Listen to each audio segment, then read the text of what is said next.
کرم کی انتہا ہے فاطمہ، حجاب کبریائی ہے،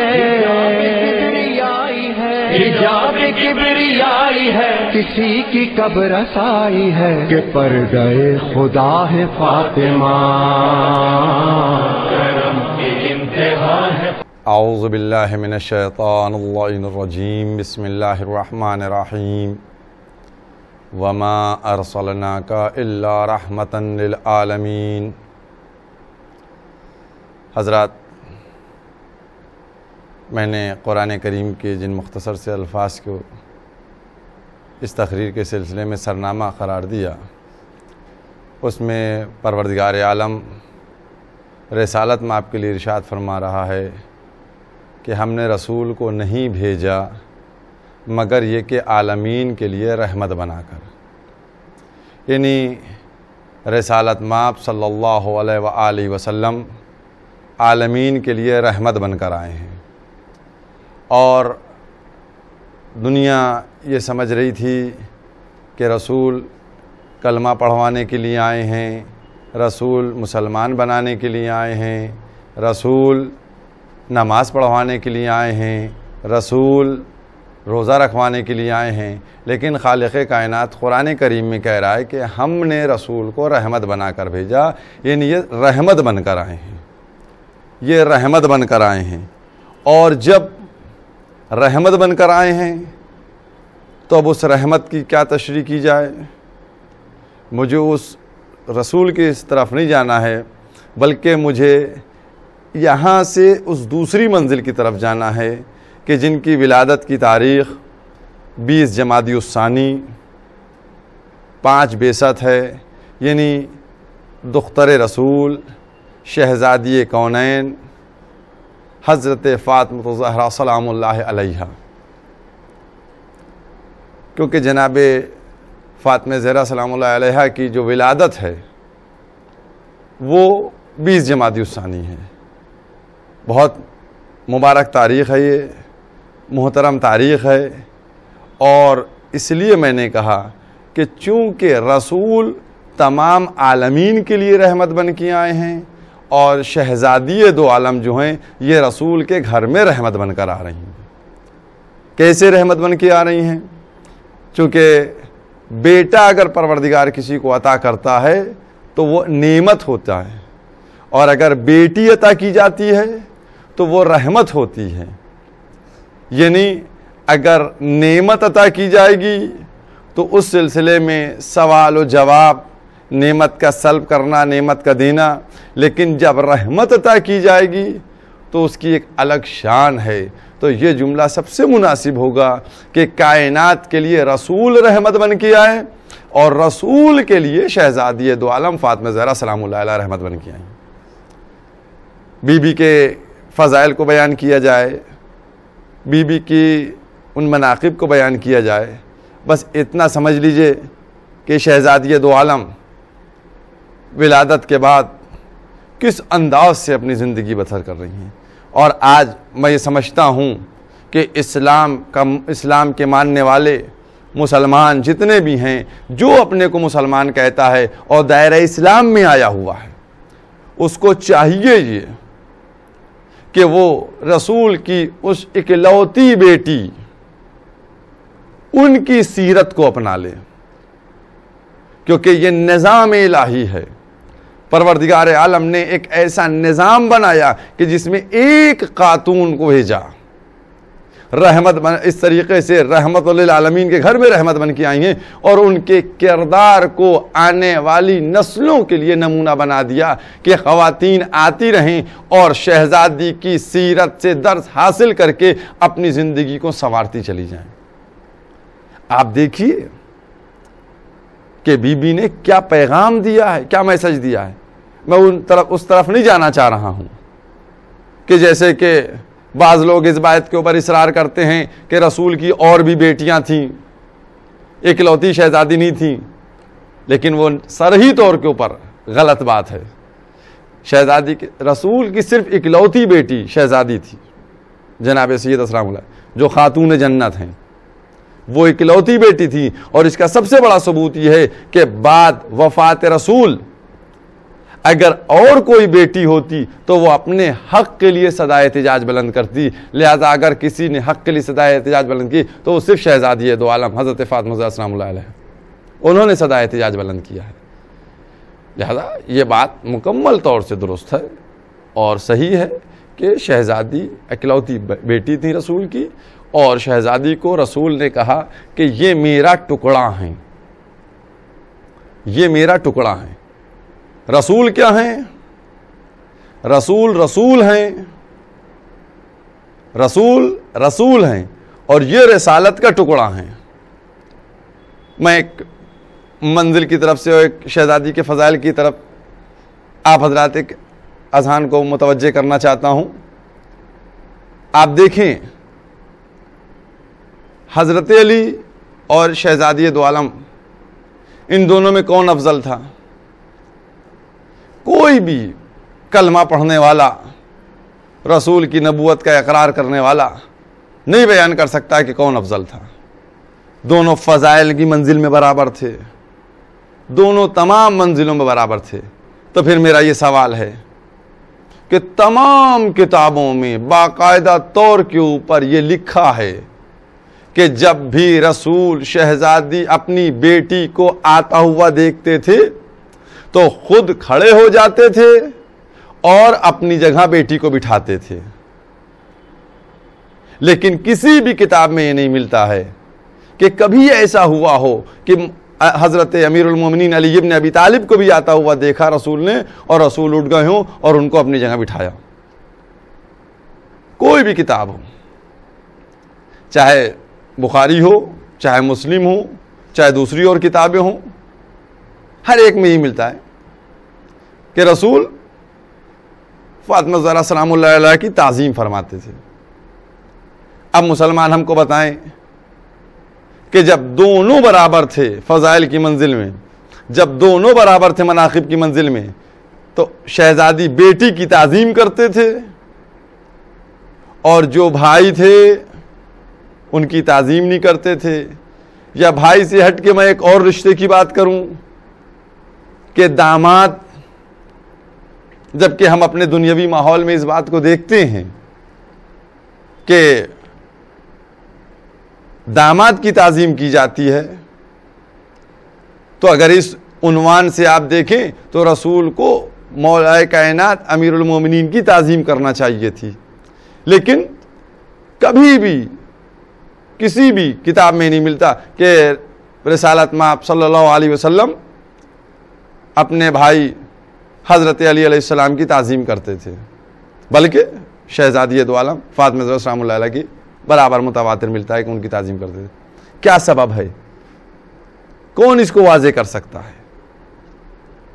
اس کو اگر واضح کر سکتے ہیں تو وہی رحمت للعالمین واضح کر سکتے ہیں۔ انہی کی لبوں کی جنبش آپ دیکھیں کہ شہزادی کے لیے کیا کہا کہ فاطمہ میرا جز ہیں، میرا ٹکڑا ہیں۔ رسول کون ہیں؟ رسول صرف رسول ہیں، ما محمد اللہ رسول، وہ صرف اور صرف رسول ہیں۔ تو جب وہ صرف رسول ہیں تو پھر اب اگر یہ ٹکڑا بن رہی ہیں تو الگ، اگرچہ دنیا یہ بات کہے کہ بھائی ہر اولاد اپنے باپ کا ٹکڑا ہوتی ہے، ہر اولاد اپنے باپ کا لیجے کا ٹکڑا ہوتی ہے، جگر کا ٹکڑا ہوتی ہے، آنکھوں کی ٹھنڈک ہوتی ہے، قلب کی ٹھنڈک ہوتی ہے، جتنے جملے محبت کے بھرے ہوئے ہوں وہ دنیا استعمال کرے کہ بھئی اگر بیٹی کے لیے کہا تو کون سی بڑی بات تھی؟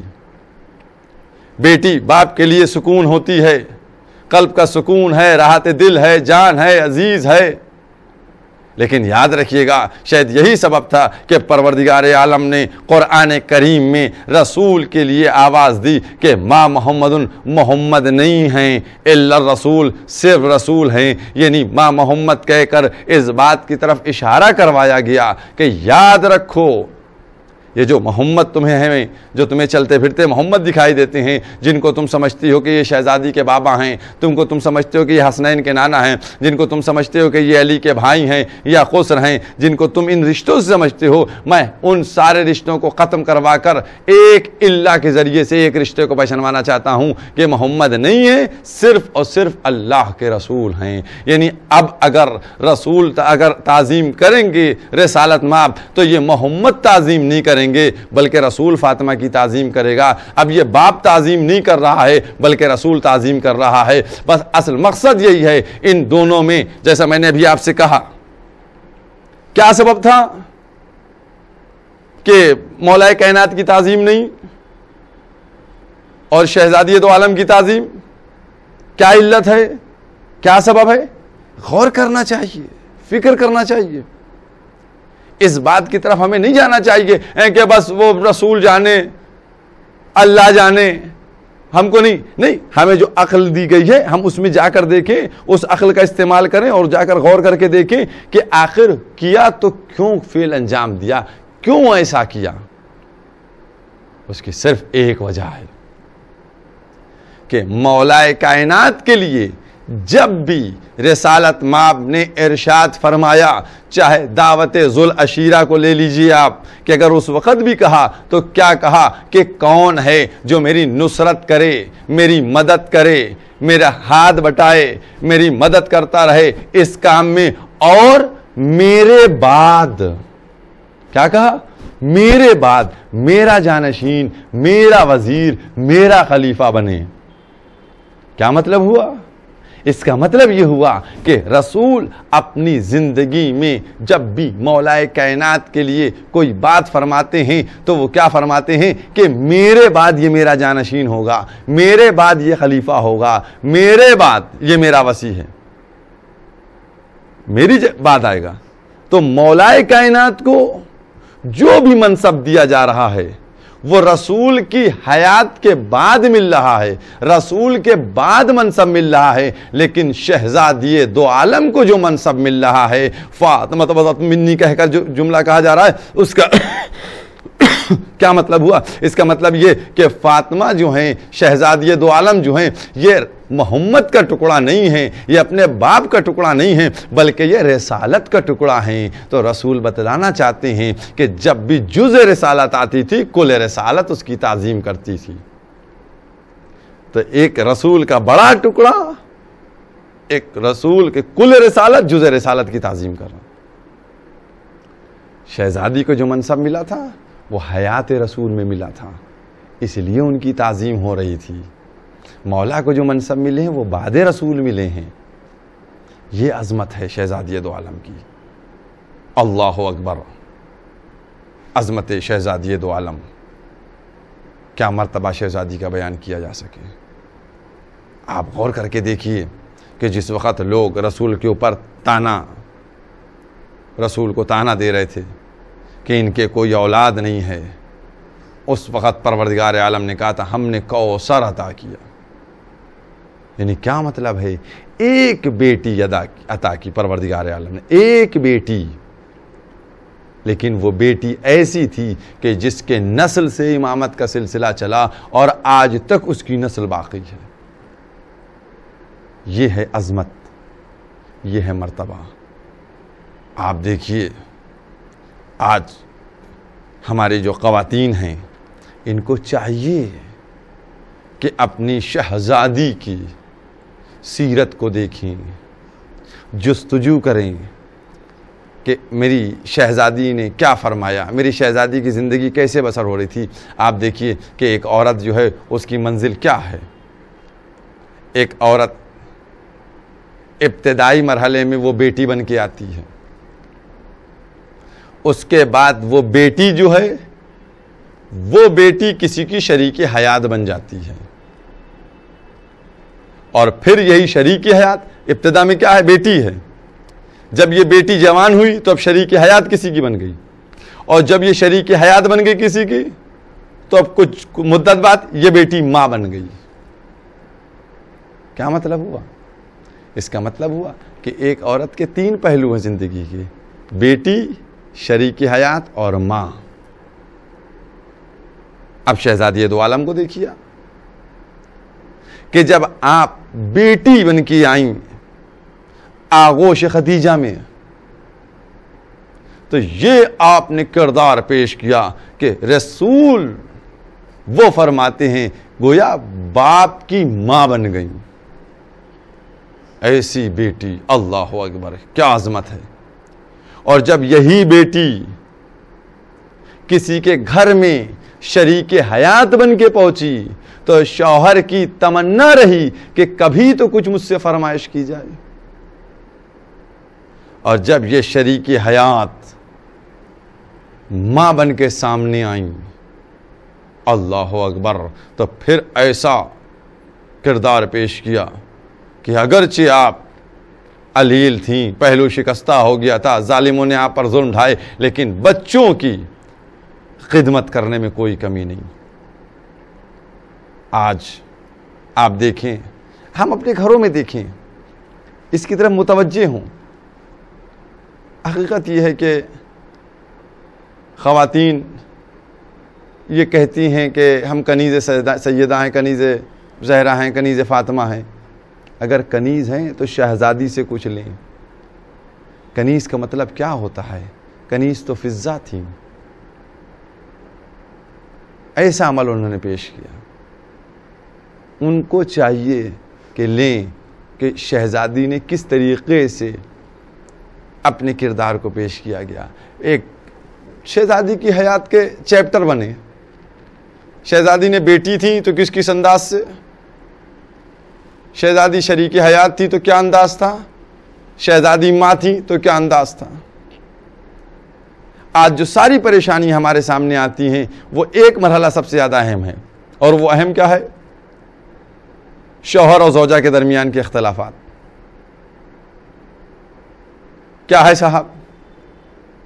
یا فرمائشیں ہوتی ہیں یا نافرمانیاں ہوتی ہیں. میں اس بات سے نہیں انکار کرتا ہوں کہ شوہر کی طرف سے بھی زیادتی ہوتی ہے. ہو سکتا ہو کہ شوہر کی طرف سے بھی زیادتی ہو، شوہر کی طرف سے بھی کچھ ایسے عمل انجام دی جاتے ہوں جو کہ شرعی طور پر جائز نہیں ہو، صحیح نہیں ہیں، اور وہ ظلم کی کیٹیگری میں آتے ہوں. لیکن ایک خاتون کو چاہیے کہ وہ دیکھیے کہ کس انداز سے ہم کو زندگی بسر کرنا ہے. اب ہم بے حا کے اگر کسی گھر میں آ گئے ہیں تو اب اس گھر میں ہمیں کس طریقے سے زندگی بسر کرنا ہے. آپ یاد رکھیے،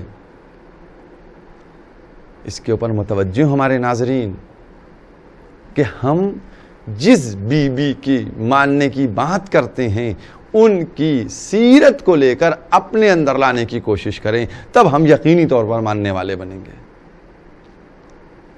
تبھی ہم اصلی کنیز بنیں گے، تبھی اور خواتین کنیز بنیں گی. ہم جو مولا کے ماننے والے ہیں، نمونہ ہے. دیکھیے، نمونہ ہے. مردوں کے لیے نمونہ کہ تم علی کے غلام بن کے اپنے کردار کو سدھار لو. عورتوں کے لیے نمونہ کہ تم رسول کی اس اکلوتی بیٹی کی کنیز بن کے اپنے سنوار لو. اگر یہ سب کائنات کے زن، عورتیں اور مرد سب مل کے ان دو نمونوں سے اپنے کردار کو سنوار لیں تو میں سمجھتا ہوں کہ ایک ایسا معاشرہ ہمارے سامنے آئے گا کہ جس میں کوئی خرابی نہیں ہوگی، کوئی اختلاف نہیں ہوگا، کوئی رنج نہیں ہوگا، کوئی الم نہیں ہوگا. ہر طرف خوشیاں ہوں گی، ہر طرف مسرت ہوگی، ہر طرف گھر شاد اور آباد ہوں گے. یہ چیزیں ہمیں غور کرنے کی یقینی طور کے اوپر، چونکہ شہزادی سے کی ولادت سے متعلق ہے. اور میں یہ کہوں کہ جمادی الثانی کا مہینہ پورا ہر چاہنے والا اس مہینے کو شہزادی سے، ابتدائی ایام جو ہیں وہ شہادت اس کا غم مناتے ہیں، اور اس مہینے کے جو انتہائی حصہ ہے وہاں ہم شہزادی کی ولادت کا جشن مناتے ہیں اور خوشیاں مناتے ہیں. پورا مہینہ یہ شہزادی کا ہے. ہم جب محفل ہے. محفل کیا ہے؟ محفل کیا ہے؟ محفل یہ ہے صرف کہ اچھے اچھے کچھ شاعر جو ہیں شعر پڑھ دیں اور ہم داد و تحسین دیں اور اس کے بعد پھر چلے آئیں. نہیں، اصل محفل یہ ہے کہ جب ہم جائیں اس پروگرام میں تو شہزادی کی سیرت سے کچھ ایسا لے کر جائیں کہ جو ہمارے مستقبل کو روشن کر دے، ہمارے کردار کو ایسا سنوار دے کہ اگر خواتین کے کردار میں اس کردار کی جھلک چلی جائے تو پھر خواتین کا کردار ایسا روشن بن جائے کہ دیکھنے والا کہے ہاں یہ کنیز فاطمہ لگتی ہیں، یہ شہزادی کی کنیز ہیں. اس کے اوپر ہمیں توجہ دینا چاہیے، ہمیں اس کے اوپر غور کرنا چاہیے. میں اپنی بہنوں سے، میں بزرگ خواتین سے، ماؤں سے، سب سے درخواست کرنا چاہتا ہوں کہ اگر بیوی نے کہا ہے، بہت سی چیزیں ہیں، بیوی نے دکھایا کہ بیٹی بن کے کیسے زندگی بسر کی، زوجہ بن کے کیسے زندگی بسر کی، ماں بن کے کیسے زندگی بسر کی، جب خادمہ گھر میں تھی تو مالکہ بن کے میں نے کیسے زندگی بسر کی. ایک ایک چیز سامنے ہے. اور بیوی نے یہ بھی بتایا کہ تمہارے لیے یہ سونے کے زیورات فقط زیور نہیں ہیں، تمہارے لیے اگر کوئی چیز ہے جو تمہارے کردار کو، صورت کو، سیرت کو بلند کر سکتی ہے تو وہ تمہارا وہ کردار ہے کہ جہاں پردہ بھی ہو اور شرم اور حیا بھی ہو. لہذا خواتین صرف ایک پردے کو اپنا لیں، بہت امپورٹنٹ چیز ہے. رسالت میں آپ دیکھیں، رسالت میں آپ مسجد میں تشریف فرما ہیں، اصحاب بیٹھے ہوئے ہیں، کہتے ہیں ایک سوال کا جواب چاہیے. کہ کیا سوال ہے؟ کہ عورت کے لیے سب سے بہتر کیا چیز ہے؟ عورت کے لیے سب سے بہتر کیا چیز ہے؟ ہر ایک نے اپنی اپنی مرضی کے مطابق جواب دیا. کسی نے کچھ کہا عورت کے لیے یہ بہتر ہے، کسی نے کچھ کہا یہ بہتر ہے، کسی نے کچھ کہا بہتر ہے. یہ بات مسجد سے گھر تک پہنچ گئی، شہزادی تک بات پہنچی کہ بابا نے آج یہ سوال کیا ہے کہ عورت کے لیے سب سے بہتر کیا چیز ہے. بی نے اپنا جواب بھی کہلوا دیا. بزم رسول میں آئی آواز کہ آپ کی دختر کا جواب آیا ہے. کیا جواب تھا؟ غور کریں، کیا جواب تھا؟ عورت کے لیے سب سے بہتر کیا چیز ہے؟ یہ میں نہیں کہہ رہا ہوں، یہ بی نے بتایا. یہ شہزادی دو عالم خاتون جنت حضرت فاطمہ الزہرا سلام اللہ علیہ فرمایا. کیا فرمایا؟ کہ عورت کے لیے سب سے بہتر چیز یہ ہے کہ کسی نامحرم کی نگاہ اس پر نہ پڑے، کسی نامحرم کی نگاہ اس پر نہ پڑے. یہ عورت کے لیے سب سے بہتر چیز ہے. اور عورت کی نگاہ نامحرم پہ نہ پڑے، نامحرم کی نگاہ نہ عورت پر پڑے، نہ عورت کی نگاہ کسی نامحرم پر پڑے. کیا ہے اس میں؟ ایک عورت کے بلند کردار کے لیے پورا فلسفہ پوشیدہ ہے. اگر ہم سچے ماننے والے ہیں، اگر ہم پیروی کرنے والے ہیں، آج ہمارے سامنے معاشرہ اس بات کو لا کے درمیان میں کہتا ہے کہ صاحب یہ پردہ جو ہے یہ عورت کے ترقی کے راستوں میں حائل ہو جاتا ہے، یہ پردہ جو ہے عورت کو ترقی نہیں کرنے دیتا، یہ پردہ جو ہے یہ مخل ہو جاتا ہے. میں کہتا ہوں یہ کس نے کہا؟ آپ نکل کے دیکھیں، پردہ کرنے والی خواتین پردہ کر رہی ہیں، اپنے چہرے کو ڈھاکے ہوئے ہیں، اپنے بہترین سے لباس کو پہنے ہوئے ہیں، اور اس کے بعد تعلیمی میدان میں بھی آگے بڑھ رہی ہیں، اور دوسرے ان میدانوں میں بھی کہ جہاں یہ کہا جاتا ہے کہ آپ دیکھیے کہ جو دوسرے اسلامی ممالک ہیں کیا ان میں عورت امور کو انجام نہیں دیتی؟ کیا ان میں عورت برقع پہن کے کام نہیں کرتی؟ بہت سے اسلامی ملک ہیں، آپ کے سامنے نظیر موجود ہے، ایران آپ کے سامنے موجود ہے. آپ دیکھیں کیا ساری عورتوں کو وہاں گھر میں بند کر دیا گیا ہے؟ نہیں، مردوں کے شانہ بشانہ ہیں، لیکن قوانین اسلام کی پابندی ہو رہی ہے، شہزادی کے جو فرمان ہیں ان کی پابندی ہو رہی ہے، امور کو بھی انجام دیا جا رہا ہے۔ ہمارا مزاج کیا ہے؟ ہم یہ سمجھتے ہیں کہ اگر ہم کالج چلے گئے برقع اوڑھ کے تو لوگ کہیں گے بیکورڈ ہیں، اگر ہم کسی مارکیٹ میں شاپنگ کے لیے چلے گئے، نہیں، ہم کو اپنی شناخت الگ رکھنا ہے، ہمیں بتانا ہے کہ ہم کس کے ماننے والے ہیں۔ اور یاد رکھیے، فقط یہ کہنے کی ضرورت نہیں ہے کہ ہم علی والے ہیں، ہم شیعہ ہیں، بلکہ ہمارے اوپر لازم یہ ہے کہ ہم مسلمان ہیں، ہم شیعہ ہیں، تو ہم کو چاہیے کہ ہم اپنی خاموش زبان کو رکھتے ہوئے اپنے کردار سے اسلام کی بھی تبلیغ کریں، پیغام محمد و آل محمد کی بھی تبلیغ کریں، کیونکہ جب ہمارا کردار ایسا ہوگا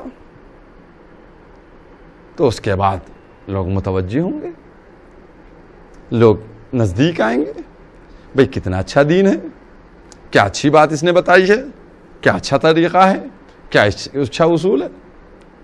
آپ دیکھیے اس کے اوپر غور کیجئے، ورنہ یاد رکھیے کچھ فضائل اور کچھ اچھی باتیں کر کے ہمارے مولا اہل بیت خوش نہیں ہوں گے۔ اہل بیت خوش اس وقت ہوں گے کہ جب ہم ان کے فرمان کو لیں گے، جب ان کی باتوں کو سمجھیں گے، جب ان کی باتوں کو اپنے اندر لائیں گے، جب ان کی باتوں کو اپنے اندر لا کر عمل کر کے آگے بڑھ کے چل کے دکھائیں گے، اس وقت وہ خوش ہوں گے کہ ہاں یقینی طور کے اوپر یہ ہمارا چاہنے والا ہے، یقینی طور پر وہ سمجھیں گے یہ ہمارا ماننے والا ہے، کیونکہ ہماری اطاعت کر رہا ہے، ہمارا فرما بردار ہے۔ آپ دیکھیے، میں آپ سے ایک مثال پیش کر رہا ہوں، دیکھیے، آپ دیکھیے ایک کم سن بچی جو پہلے دوسرے میں ہے، ابھی اس کے اوپر پردہ واجب ہوا ہے، آپ اس کو اسکول میں حجاب کے ساتھ بھیجیے، حجاب کے ساتھ وہ اسکول میں جائے گی، ایک دن اس کے اوپر لوگ ایسی نگاہوں سے دیکھیں گے جو اس بچی کے اوپر نشتر کا کام کرے گی، لیکن جب 2-4 دن گزر جائیں گے تب اچھے اچھے لوگ کہیں گے کہ اس بچی کو دیکھو کہ یہ اتنی کم سنی کے عالم میں اپنے دین کی کس طریقے سے فرما برداری کر رہی ہے۔ اور یاد رکھیے، یہ ماؤں کی ذمہ داری ہے، یہ ماں کی ذمہ داری ہوتی ہے، کیونکہ ماں بچے کا ابتدائی مدرسہ ہے۔ آپ مجھ کو دیکھ کے بتائیے کہ کبھی بچہ سال بھر کا ہوا ہو اور 1.5 سال کا ہوا ہو اور وہ تھوڑا سا بولنے کی سن میں آ گیا ہو تو کسی بچے کا باپ کہہ رہا ہو کہ بیٹا کہیے اللہ ایک، پنجتن 5، امام 12، معصوم 14، کسی بھی گھر میں آپ جا کر دیکھیے، کہیں پر بھی آپ کو ایسا ملے گا کہ یہ کام بچہ باپ کر رہا ہو۔ معاشرے میں آپ ہیں، دیکھیں، میں آپ سے گزارش کر رہا ہوں، میں اپنے ناظرین کو متوجہ کر رہا ہوں، اور اس میں جو ناظرین ہیں چاہے وہ مرد ہوں یا عورتیں ہوں، وہ سب اس بات کے متوجہ ہوں، مرد اس کام کو انجام نہیں دیتا، کون؟ عورتیں، وہ عورتیں انجام دیتی ہیں۔ ادھر اس لائق ہوا کہ وہ ایک کہہ سکے تو ماں نے کہا بیٹا کہو اللہ ایک، ادھر اس لائق ہوا کہ وہ 5 کہہ سکے تو کہا پنجتن 5۔ یہ ماں اس کم سن بچے کو اپنی آغوش میں لے کر دین کی بات بتا رہی ہے، اور یہیں سے دین یہیں سے اس کا دین شروع ہو جاتا ہے۔ تو میں کہنا چاہتا ہوں اپنے ناظرین سے کہ اگر ہم ان اپنی آغوشوں کو، یہ جو بچیاں ہیں یہ کل مائیں ہوں گی، اگر ان کو ہم اس طریقے سے بہتر بنا لے جائیں تو کل جب بھی ان کی آغوش میں بچہ آئے گا تو ایک بہتر تربیت یافتہ بچہ بن کے سامنے معاشرے کی آئے گا۔ آج ہم بچیوں کی اچھی تعلیم کریں، کل ان بچیوں کی آغوش، یہ بچیاں کل ماں بنیں گی، اور جب یہ ماں بنیں گی تو پھر ان کی آغوش میں جب بچہ آئے گا تو بہترین کردار کا مالک ہوگا۔ ابتدائی مرحلے میں عمر کے یہ ماں اپنے بچے کو دین سے اتنا آشنا کرا دے گی کہ بچہ جب اس حد پر پہنچے گا کہ جہاں پر وہ گفتگو کر سکے تو یقینی طور کے اوپر وہ معاشرے میں ایک ایسا اپنا کردار پیش کرے گا کہ کردار باہر بچہ پیش کرے گا، مدح اندر بیٹھی ہوئی ماں کی جائے گی کہ کتنی اچھی ماں نے تعلیم دی ہے، کتنی اچھی ماں نے تعلیم دی ہے۔ یہ فریضہ ہے، اس کے اوپر توجہ کریں گے۔ بہت چھوٹی سی چیزیں ہیں، اور آج ہمارے اوپر جو دشمن چاہتا ہے کہ حاوی ہو جائیں وہ صرف اس لیے ہے کیونکہ وہ ہم کو چاہتا ہے کہ ہم دین سے تھوڑا ہٹتے چلے جائیں، ہم کو دین سے ہٹانے کی بات ہے۔ اور یاد رکھیے گا، شیطان جب اللہ نے کہا ابلیس کو مردود بارگاہ قرار دیا تھا، اس وقت کیا ہوا تھا؟ شیطان نے کہا تھا کہ پروردگار ہم تیرے بندوں کو بہکائیں گے، ہم تیرے بندوں کو بھٹکائیں گے۔ تو اللہ نے کیا کہا تھا؟ کہا تھا جو ہمارے بندے ان کو تو نہیں بہکا سکتا۔ تو پھر شیطان نے کہا تھا کہ ہم اس دنیا کو دنیا میں اتنی زینت بھر دیں گے، اس دنیا کو ایسا چکا چوند بنا دیں گے کہ اس کی وجہ سے لوگ بہکیں گے۔ تو آج اگر آپ دیکھیے تو یہ دنیا کی چکا چوند جو ہے بہکا رہی ہے، ہم اس وجہ سے بہک رہے ہیں۔ ہمیں سمجھنا چاہیے اور ہمیں اس طرف متوجہ ہونا چاہیے کہ ہم کس طریقے سے اپنے دین کی پیروی کریں، کس طریقے سے ہم اپنے دین کو سمجھیں، کس طریقے سے ہم دین کی بات کریں۔ یہی ہمارے لیے سب سے بڑی بات ہے۔ اور یاد رکھیے گا کہ ولادت شہزادی دو عالم کی ہے۔ اگر اس ولادت شہزادی دو عالم پہ آپ کچھ بھی چاہتی ہیں کہ شہزادی یا امام زمانہ آپ کو عیدی فراہم کریں تو آپ کے لیے سب سے بہترین عیدی یہ ہے، اور آپ کی سب سے بہترین تہنیت یہ ہوگی، آپ کی سب سے بہترین مبارکباد یہ ہوگی کہ آپ شہزادی کے فرمان کو لے آئیے اپنی زندگی میں۔ میں اپنی بات کو مکمل کر رہا ہوں انہی جملوں کے ساتھ۔ میں اپنے ناظرین کے لیے کہ کوشش یہ کریں کہ جو بچے کا ابتدائی مدرسہ ہیں اس مدرسے کو ایسا ہم بنا لیں، ایسا سنوار دیں کہ اس میں آنے والا بچہ دین کو سمجھ سکے، دین کو جان لے، اور پھر جب یہاں سے وہ اپنے بچپنے سے زندگی کو آگے بڑھائے تو ہر لمحہ ہر قدم اس کی نگاہ میں دین ہو، اس کی نگاہ میں سامنے دین ہو۔ ہدف اس کا یہ ہو کہ ہم کس طریقے سے بہتر اپنے دین کے فرما بردار بن جائیں۔ اس بات کی کوشش کرنا چاہیے۔ یقینی طور پر اس سے مجھے اس بات کا اقرار ہے، میں انکار نہیں کرتا ہوں، ہم انسان ہیں، لیکن نہیں، جب ہم کسی بات کا مصمم ارادہ کر لیں تو پھر شیطان کی بھی کیا مجال